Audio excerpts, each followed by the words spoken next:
Okay, we are live. Hi, everyone. My name is Tara Short, and joining me with on this Google Hangouts on the air is Courtney Rooks, your guide for the Trinidad and Tobago experience. Say hi, Courtney.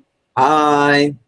So I have no idea how this is looking on your side. We just basically connected at like 7:33, Courtney and I. So I'm just going to apologize in advance for any kind of technical issues. You can send text messages if you have questions. You could send a text to my cell phone, area code 715-252-1238. Again, that's area code 715-252-1238. And there's also a group chat that's kind of off to the right-hand side. Some of you may be able to access that, yet to know how that works. Courtney, can you see the group chat? Screen share. Yeah, there's a chat. Yeah. Yeah. All right. So anyway, hopefully you will get some questions. So tonight's presentation is to give a sneak peek into the Trinidad and Tobago adventure for women, and also to give you some natural history information about Trinidad and Tobago. And that's why I've asked Courtney to join us, because he is going to be the guy in charge on our trip. And I'll let him introduce himself in just a minute. I have a slide I put together just for you, Courtney. So I'm gonna flip over to our slideshow, and we'll go from there. Okay, so here we go. Let's try. Oh, hold on. Oops, I just messed that up already. See? Hold on. I need to do a screen share. Hold on. Okay, so I'm gonna share my screen. Aha. All right, Courtney, can you see my logo up there? Yes, I can. Excellent. We are moving along. Okay, so Green Adventures. The company is a travel and adventure program that really focuses on giving people extraordinary life experiences. And in order to do that, I wanted to be able to do the things that I really dreamed about. So I'm Tara Short, the founder and director of the company. And I use Green Adventures as a way for me not only to have really amazing life-changing experiences, but also to facilitate those experiences with my clients. And up on the top right, that's me swimming with a whale shark. On the bottom, I'm scratching a monkey's side in Costa Rica, and then kissing a leatherback sea turtle baby on the left side there. And one of the things I want to point out in my picture is that behind me it says easy. And I think that's actually kind of funny. But anyway, so Green Adventures, you could remember it because it's green, sustainable adventures, like educational, extraordinary, and environmental. So Courtney, why don't you introduce yourself? Hi, I am Courtney Rooks, and I am born and raised here in Trinidad and Tobago, many generations. I just happened to get a photograph of myself at about 5 years old with my first encounter with turtles. And that was a long time ago. So I have been doing this with my mom and dad since I was very small, and I'm really fortunate, like Tara, to be able to convert my passion for the outdoors, but also my passion that other people should see nature and encounter nature and love nature like I do. And that's really through having fun with nature. You see the National Geographic logo there. That is because for a couple years, when National Geographic Adventure magazine was on print format, they ran a thing where they had the best international tour operators, adventure tour operators, and we were listed in that for 2 years running as one of the best adventure tour operators on earth. So We achieved some really cool stuff, and we continue to look for new ways to have people have fun. And certainly through that, you will meet lots of locals. A huge part of ecotourism for us is encountering locals and letting them give you their culture and their aspect rather than me do everything. So that's me in a brief. Over to you, Tara. Okay, great. Well, and thanks, Courtney. And I'm really excited that you and I met, because I had been thinking about a trip to Trinidad and Tobago, and I was invited on a fam tour with some other tour operators. It was 2 years ago, right? October 2013? Maybe? Yeah. Wow. Not last October, October before. Yeah, and I went down there and got introduced to some, all the sights and sounds and the ecology, and now I'm happy that in 2015 we have a trip ready to go. So Trinidad and Tobago, the program is based on introducing you to the ecology and the ecosystems that these two islands have to offer. And even though they're the same country, they're actually very different in terms of some of the things that you're going to see on each island. So it's a twin island adventure. And again, along the way, if you have questions, you can text 715-252-1238. Now, thinking about, globally, where is Trinidad located? Trinidad and Tobago are actually on the southern of the Caribbean chain. And you can actually see that Trinidad is very, very close to South America. And then you have Tobago, which is over here on towards the eastern side. Now, Trinidad is actually more closely related to South America, and Tobago is more of a Caribbean island. And I just put together some highlights of the places that we will be going on Trinidad. Courtney, how big is Trinidad itself? You know? Trinidad in, gosh, American terms is miles. Sorry, I convert metric also for European. Is 2,000 square miles, just under 2,000 square miles. So we will be going from Port of Spain to Grand Rivere for the turtles. About how many miles is this across? That's about 30 miles across there in a straight line. The drive is much longer because as you get to the coast, the road becomes narrow and windy. It's very pretty, but it takes time. What can you tell us about the Gulf of Paria? About the Gulf of Paria. The Gulf of Paria was originally called by the Spanish the Golfo de Beleno, because like parts of the Dominican Republic and other Caribbean islands, it was a place where whales used to come and reproduce. And but the whaling population was captured by the British during their colonial times and was finished off actually during World War II by you guys. Nice. Unfortunately, now there's lots of dolphins in there now. It's a closed port, so the waves don't get very large inside of there, but it's great for kayaking, stand-up paddle, all sorts of things, and my latest addiction of wakeboarding. Oh, so that's where you're at every time I see a picture of wakeboarding. Yeah. So there'll be some place that we can stop along the way as we head up to, this is where we do the waterfall rappelling and hike up to the waterfall, right? Avocat is here? Yes, correct. So is there'll be a place along the way where we can actually see like South America if it's clear? Yes, if it's clear, you do see that Paria Peninsula, which is on your map listed as Makuru. And you see that point out there from Port of Spain and also from the North Coast. Okay.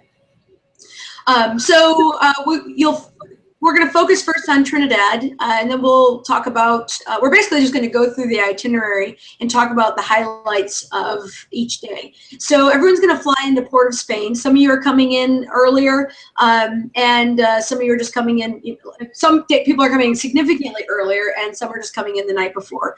Regardless, we have your flight information. We'll pick you up at the airport, and we'll take you to your hotel. Some people are staying at Capoc in Port of Spain, and some people are going to be staying out in the Saint Benedict area, where Pax is located, about 30 minutes outside of Port of Spain.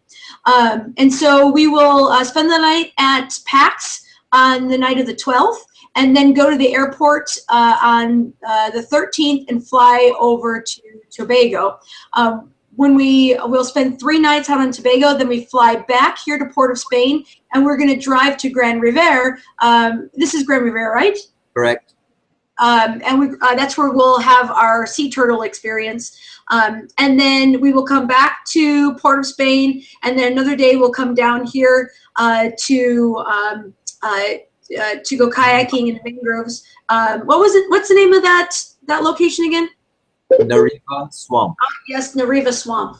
And then we'll be back up to Port of Spain, and then the next day we'll go out to Avocat Waterfall, and then we will lime, as Courtney says, out in Port of Spain before you depart. So Trinidad got its name, Columbus, right? Courtney gave Trinidad its name for the 3 mountain ranges? Yes, just before you say that, on the last night that we're here, or the last day, that Friday is actually a public holiday in Trinidad. So the Thursday night lime on certain areas is going to be jumping. So if you're up for that, we're going to have fun. It's going to be jumping? Yes, so lots of liming. Excellent. So, naming of Trinidad. First of all, it was called Airi. So if we're all old enough and we remember that all in the 70s and all of that, Bob Marley, everything was Airi. That is taken from Airi, which is the name of Trinidad, and it means land of the hummingbird. All right?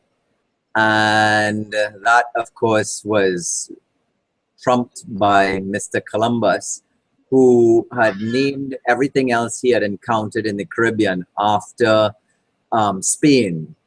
So he promised Queen Isabella that he would name something after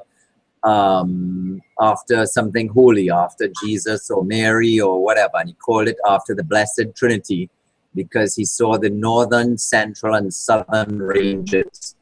So La Trinity, La Trinidad. So this would be the northern, is this the central range, and then the southern range? And so when he's approaching the island, he saw the 3 mountain ranges as the highest points. Correct. And it looks kind of like 3 islands, and then you get closer and you realize it's 1. And then this northern range, is that believed to be part of the Andes? Yes. Well, there is discussion with various geologists whether the Paria Peninsula, it's certainly part of the Paria Peninsula, which is that part that we saw, that you see from Port of Spain. It's geologically part of that, but whether all of that is part of the Andes is up for debate, but more than likely, yes. The northern range of Trinidad is easternmost expression of the Andes. Okay, great. So I have to say that when I flew into Port of Spain for the very first time, this is not what I was expecting. I guess I wasn't expecting this metropolis on an island in the Caribbean Sea. I kind of pictured it to be. I pictured Trinidad and Tobago to be kind of like most of the other Caribbean islands I had seen, where small airports and little towns scattered around the island. But Port of Spain is actually the capital of Trinidad and Tobago, and it is considered the Manhattan of the Caribbean. It's a major financial center, a major shipping port, and there's a very famous event that happens here before Lent. It's called Carnival, and I believe that this photo is actually a very calm photo of what actually goes on during Carnival. You have these massive masquerade bands, these beautiful costumes, and some people call it the greatest show on earth. Courtney, what do you think? Is it the greatest show on earth? Well, as a national, I am very biased, and yes, I agree. And this is one aspect of a very complex, highly fun event that started off as the Monday and Tuesday before Ash Wednesday. In fact, it actually was originally um, end of crop festival, so harvest festival, that's the word I was looking for. And then it turned into this religious getaway, and now it's so much more than that.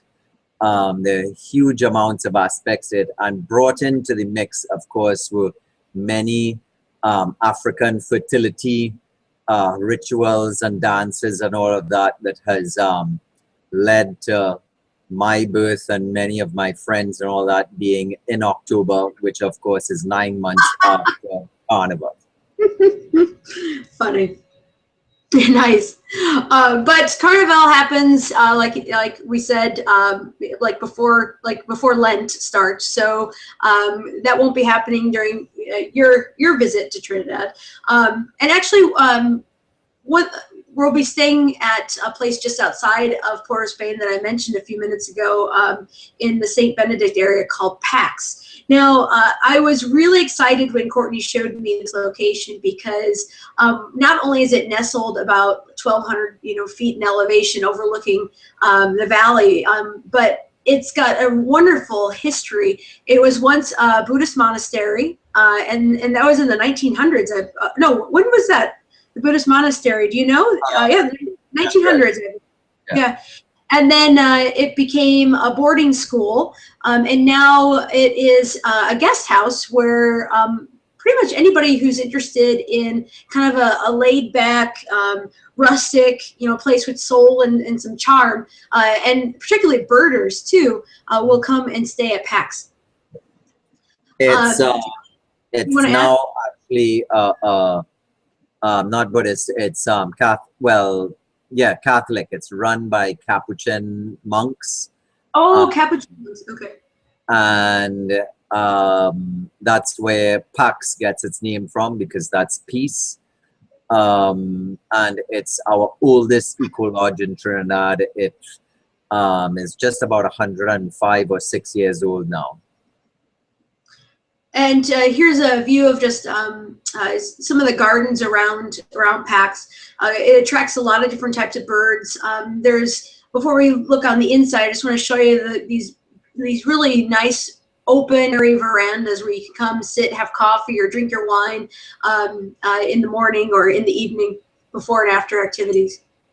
Now the inside is more like antique-ish and like I mentioned before, rustic, but it has this nice charm about it that's very, very welcoming and historic.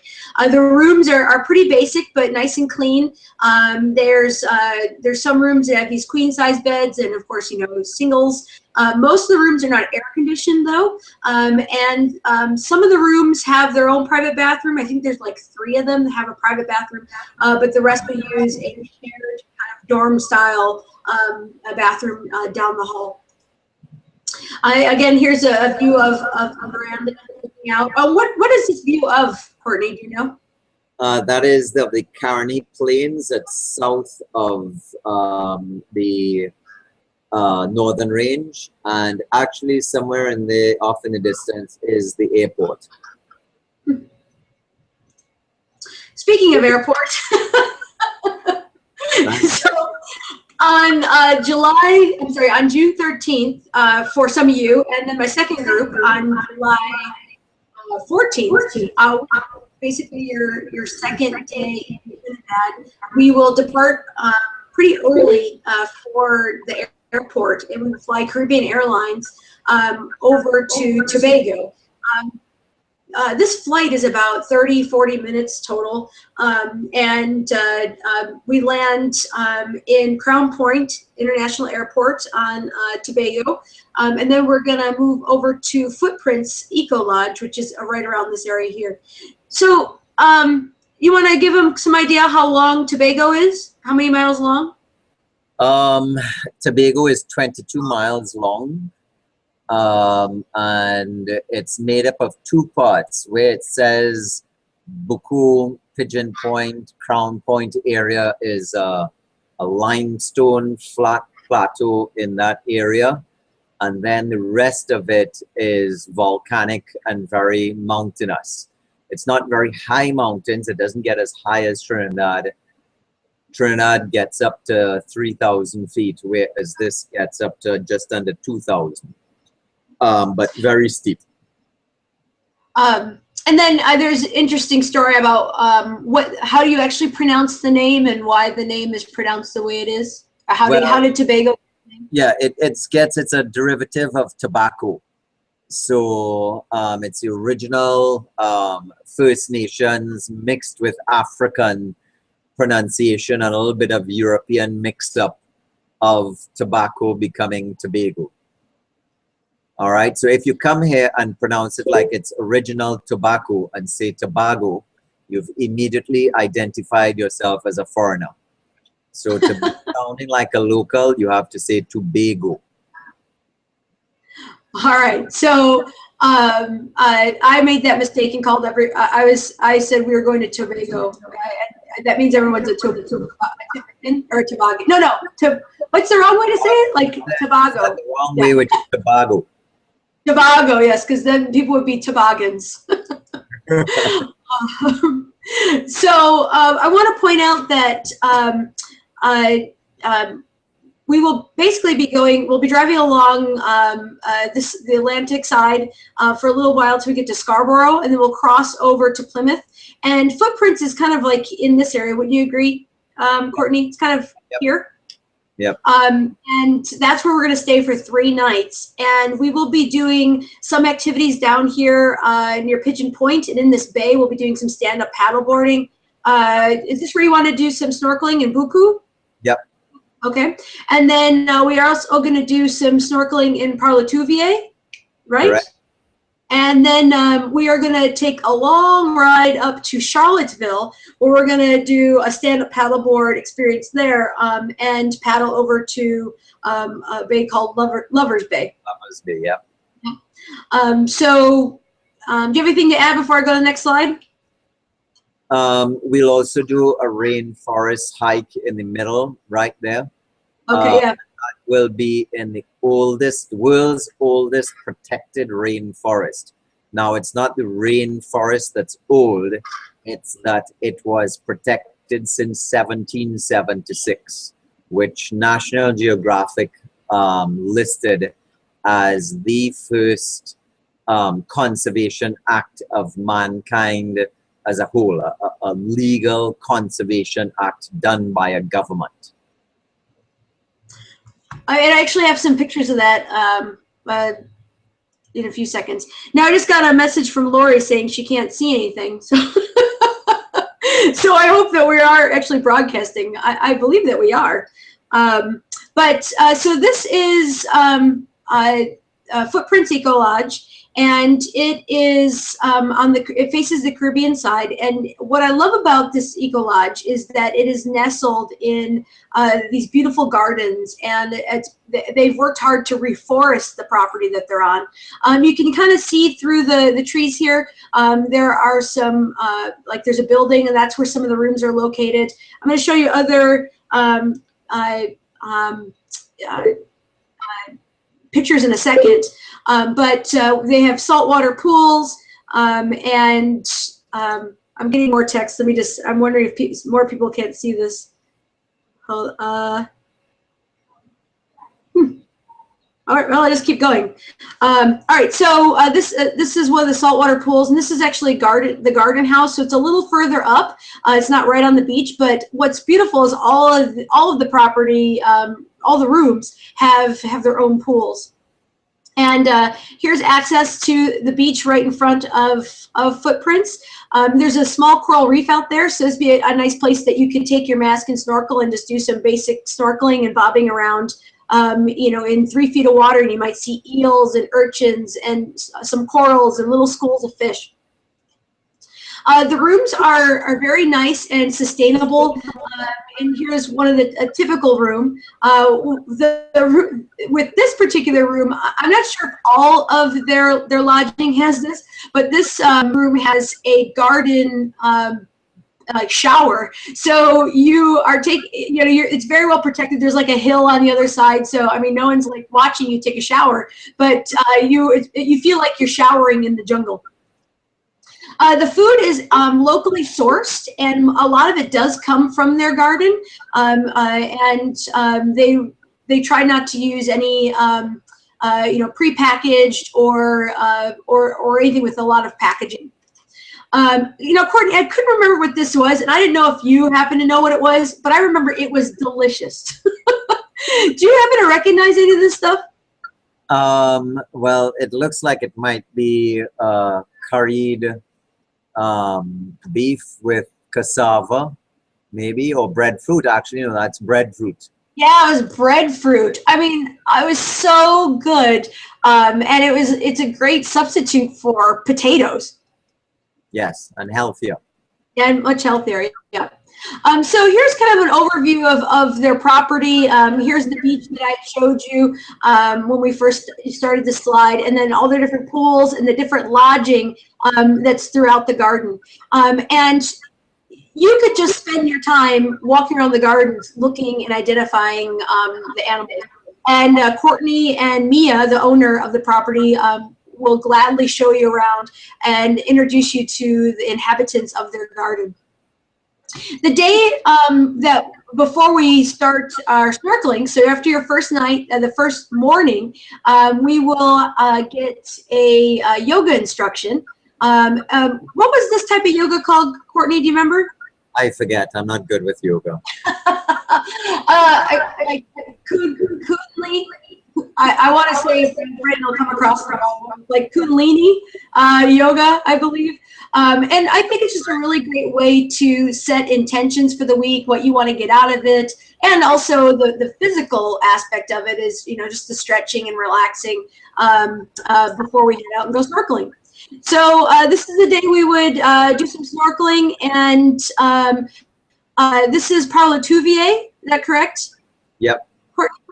And we will do some snorkeling right here in the shallows on the along this side of the rock wall, and it is absolutely beautiful reefs that are right there, you know, within 5 to 10, 15 feet of water. Now these corals are, in addition to the hard reef building corals, there's also lots of corals, which you can see here, you know, kind of bending with the wave action. And these are actually the foundation to reef ecosystems, because they are these little, they're colonies that will actually support the reef community, from the fish all the way down to the invertebrates. And they're absolutely necessary for not just the coastal fisheries, but for our commercial fisheries too. You might get a look at a green moray eel, which is actually bluish gray with a yellow slime. But these guys will be hanging out under rocky ledges during the day, and they come out at night. You can see they have these really well-pronounced nares that they use to sniff around at night when they do their hunting. And then also French angelfish. These guys, a lot of times will be seen in pairs because they are monogamous and made for life. Such as a couple of some of the marine life that you might see just snorkeling right there in that bay. And then, of course, we do stand-up paddleboarding, and you'll get instruction. This is Dwayne doing an instruction for 2 participants. And it's going to start off very basic, from how do you even, you know, hold the paddle, to how do you keep yourself upright while you're, you know, you're in the water, and then we'll actually take you out on the water and in calm area, so you can practice before that paddle we do to Lover's Bay. Do you have anything you want to add there, Courtney, to stand-up paddleboard instruction? No. I think that's pretty. It's pretty basic. And if you have a sense of balance, you'll pick it up pretty easy.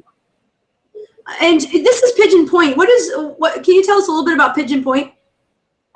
Pigeon Point is a protected area. If you look, Dwayne is the guy kneeling in the black jersey. He's the one who will be giving you instructions. There's some little white dots just over his head in the sea. Those are actually breaking waves about a couple 100 yards from the beach, and it's a large barrier reef. It's Trinidad and Tobago's largest barrier reef.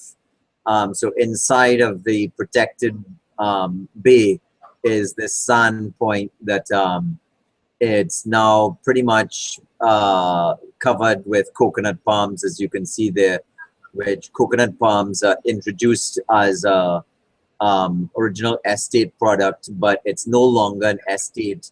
It's Pigeon Point is owned by Trinidad and Tobago. It's the government that does it, and they rent out to these concessions. And there you can see the stand-up paddle. So this is actually a view from Lover's Bay, and we'll paddle out to this remote beach, and we'll hike up to a waterfall, and you can stick your toes in the water, and there are these little shrimp that'll nibble on the dead skin and give you a pedicure. What I love was the water just like right there off that beach is just it's like pristine coral reef. It's just beautiful reef, and it's great for snorkeling. Now the highlight, I think one of the highlights of Tobago is doing a stand-up paddleboard on bioluminescence. So one of the things about, I'm getting a little bit of feedback there. I'm talking a little slower. Courtney, can you turn your microphone down just a little bit? Or the volume, not microphone, your volume.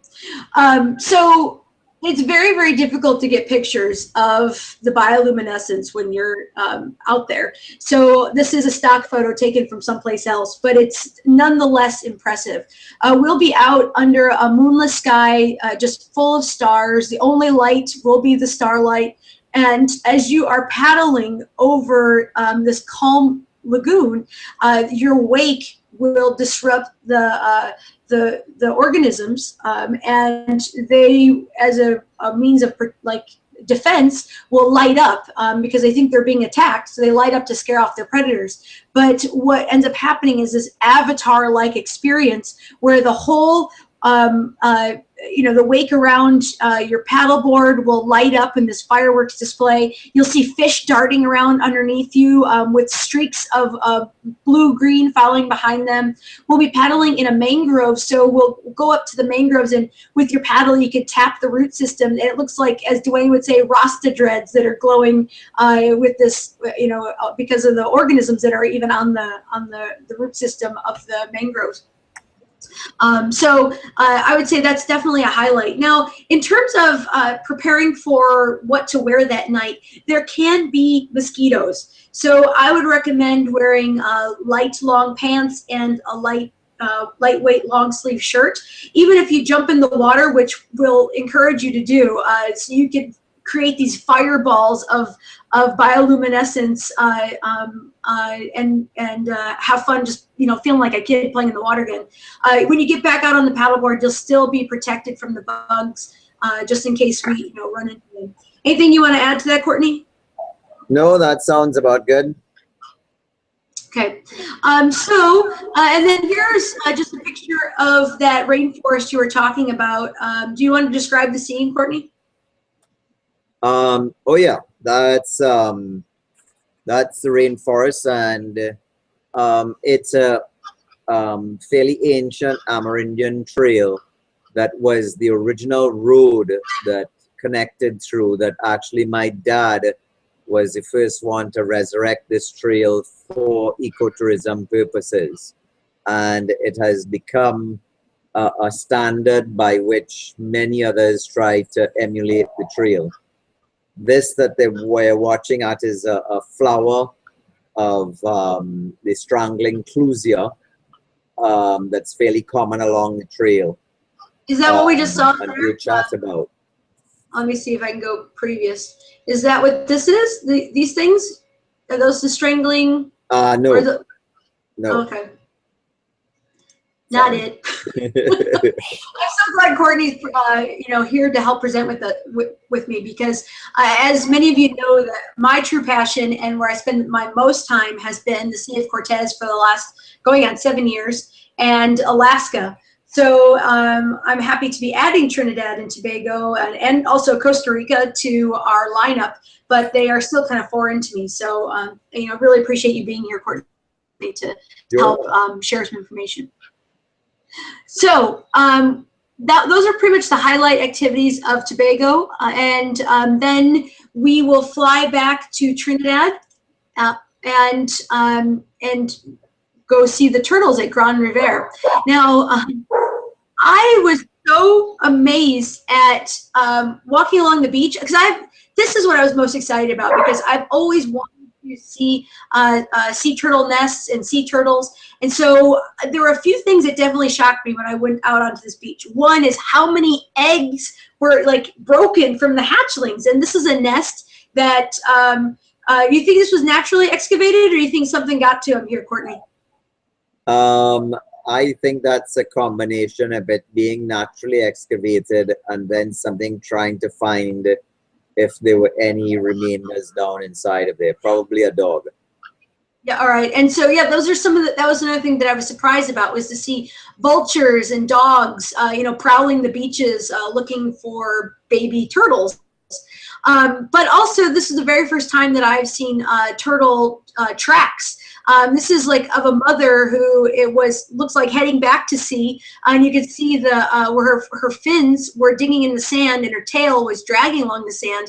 So she came up here, laid her eggs, and then headed back out to the ocean. And you'll see some of the eggs that have been. Do you think this one was hatched, or was it like poached? No, that was not hatched. That is an egg that's destroyed, and that doesn't look as though it had a yolk, so it may be an infertile egg that has been broken. Okay, because yeah, they don't they lay. Not all the eggs that they lay are fertile, right? Yeah, they lay 80 to 120 fertile eggs with between 10 to 15 infertile eggs, meaning they have not put the sperm into the egg and therefore no yolk has formed. And do you know what the adaptation is of that? It's so that they would do exactly this. They would rupture or dry out. And because the turtles, when they hatch out, they're in a very compact nest. And if the infertile eggs dry out, then that gives them some space to move their flippers. See, I knew you would know that. And then we got to see some hatchlings being released out on the beach. Now, this was a staged release. There's a chance you could be walking along the beach in the morning or at night and see some hatchlings, but hopefully we'll get there in time to see an actual main release, so that you could have a chance to get close to these little guys like this and pick them up and look at them. These are leatherback sea turtles. Although they're babies in this picture, they are the largest sea turtles in the world. And this is Gabby. This is Courtney's daughter. Is this the first time she'd seen one, or is she just being cute about it? Oh, no. She just loves it. She's been doing that right now. She's, 14? She's been doing that since about 3 or 4 years old. So do you want to, you took this picture. Do you want to talk about the scene here? What was this all about? Well, when we first go on the beach, we will see them at night. But the reason for going to Grand Riviere at that time of year, the nesting season has started already. I've actually been already 3 times to see turtles. And at this time of year is at the maximum. They will have between 300 and 500 turtles on that beach at night. That means at dawn, there's still going to be turtles left on the beach nesting, probably 3 or 4 of them. So we will get up at about 5 in the morning, get out there at first light, and that's what this is. This is first light, and you can see the turtles there on the beach. And so instead of seeing them at dark, you can also see them in daylight. As you can see, you can get much nicer photos and so on with them and disturb them much less. And how big do you think this sea turtle is, right, that we're seeing? That turtle, I would guess it's carapace, that's the back, is probably about 6 feet. She's a good size one, but certainly not the biggest. And she's probably about 800 to 1,000 pounds. It's truly like sitting next to a dinosaur. Yes, well, they are truly dinosaurs because they've now updated information and they're putting leatherback turtles as probably evolving about 150 million years ago. So that means that they have seen T-Rex come and go. That is amazing. I just remember that night sitting on the beach, and I believe that, well, this is kind of what it looks like at night. At night. Because when we head out at night, you need to have a flashlight with a red setting because there'll be no flash photography or regular flashlights allowed. So it adds to the otherworldliness. I remember sitting there with Courtney and my friend Tina and other people who were on that tour. We were sitting circling this big mother sea turtle, and you could hear her breathing. You could see the silhouette of her body rising and falling. You know, there's rain like tapping on the jungle branch, leaves, and there's bioluminescence rolling in on the waves. I mean, I felt like I was on a primordial beach. It was absolutely spectacular, and that's one of the things I look forward to you all experiencing as well. Leatherback sea turtles, we are going to be there at a great time, June and July, as Courtney said, maximum. So that means that we'll see hatchlings and mothers coming to the beach. And keep in mind, these things, it takes, like, when those hatchlings head out into the water, they have a very, very high risk of being eaten. And then it takes them 25 years to become sexually mature, and they migrate all along the Atlantic coast of the United States, up and around the Great Britain, down the coast of Africa, and eventually make their way again to Trinidad, the same beach that they were born. It's a spectacular migration. Finally, we are going to go. Oh, actually, 2 more things. We'll have a kayak experience at Nariva Swamp. And you want to tell us just briefly about Nariva Swamp and the shaman and what to expect here? Nariva Swamp is our largest wetland ecosystem. Yeah. It's our largest wetland ecosystem and is a Ramsar site. That means that it is under protection by a UN convention on wetlands, and it's so declared for its sheer biodiversity. Over 200 species of birds inside of there.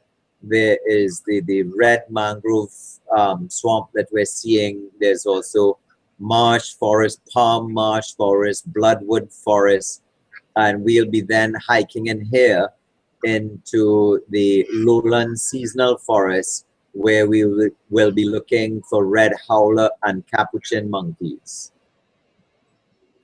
And also this would be a red howler. This is a red howler, correct? Yep. Now, this is one of the only places that you can see red howlers, isn't it? There are a couple of areas, but they became, their populations are now starting to rebound. But and this is the white-fronted capuchin. Both of them, their populations, due to hunting and disease, and so their populations got very low, but they're now coming back. And did you say they would be led by a shaman? Yes, you said that, not me, but yes. Crystal, actually, you told me. Meeting about 5 o'clock in the morning and doing some reconnaissance on trails tomorrow. Okay, and can you tell us a little bit about him or her? Well, first of all, he's named after 2 gods, Christ, so Christo, and Adonis, the god of physique. Two very different gods, but and he's a shaman. He's also Catholic. He was at one time a policeman. And so he is a very interesting chap who is a shaman, and he will quarrel with me for calling him a shaman because what he is a PI. Now, you won't say a PI man because they're also women. So you just say a PI. All right. And so that is the South American version of a shaman or a medicine man. And they deal with healing both through the physical use of herbs and medicines and so, but also through the spiritual and dealing with that aspect of your life. And he is certainly not the type of shaman that says, hey, come and use this. This will cure cancer. This will cure AIDS. You know, he goes to the dentist, he goes to the doctor, but also if you're doing chemotherapy, he can give you stuff to help you with your stomach to settle it and to help you reinvigorate your blood and so on. So very interesting, very outspoken job. Cool. And then I just put my cursor where Nariva Swamp is so you can kind of see where that is on the map. And the last thing would be river, well, hiking up rivers and waterfalls. Now this image is for Avocat waterfall, but it's very similar to what the water looks like heading up to Avocat. I guess the point of that picture is to know that you're going to get wet. We're going to walk through these streams. I sent you pictures of types of shoes I think you should get, and I think we're all going to be wearing the same trail shoes. It'll be interesting to see what colors. You can wear a life vest if you, you know, as you are going through here, so you can feel comfortable and swim through some of the pools. But it's just so magical to float around and look up at the rainforest and see like the sparkles of mist as it's coming down. You feel like you're in a fairyland. And then Courtney will talk to you about the different plants, and we'll have interesting things to see along the way. Notice how Tina is dressed in this picture. You need like moisture wicking clothing. She's just wearing like an athletic top and athletic shorts, or even compression shorts, and shoes that drain well, because you will be in the river, you'll be rained on, you'll be hot and sweaty. That would be my advice, and also having a hat too. Courtney, any suggestions? June is one of our wettest months, so be prepared for it. Who knows what we're going to get, because climate change and El Nino and all of that is mucking things around. So it's very difficult to predict a couple months in advance. So I would be prepared for getting wet. Now with getting wet, remember, compared to your rain, our rain is much warmer. If you want to get a little bit warm, just have a light long sleeve. Really and truly getting wet is not a bad thing. It can cool you down on some hot days. But just make sure lots of Ziploc bags and dry bags, especially if you're going to be swimming with it. A dry bag alone, I have found, doesn't cut it. A Ziploc bag inside of a dry bag, or if you do like me, all of anything that I can get that is waterproof, whether it be my phone or my camera or my anything, the more waterproof stuff I have, the less I have to worry about, easier life goes. And that means that we are also in the rainy season very humid. That means that things don't dry very quickly. So lots of socks and you know, things that dry very quickly. You know, things like cotton and so on will take more than one day to dry for sure.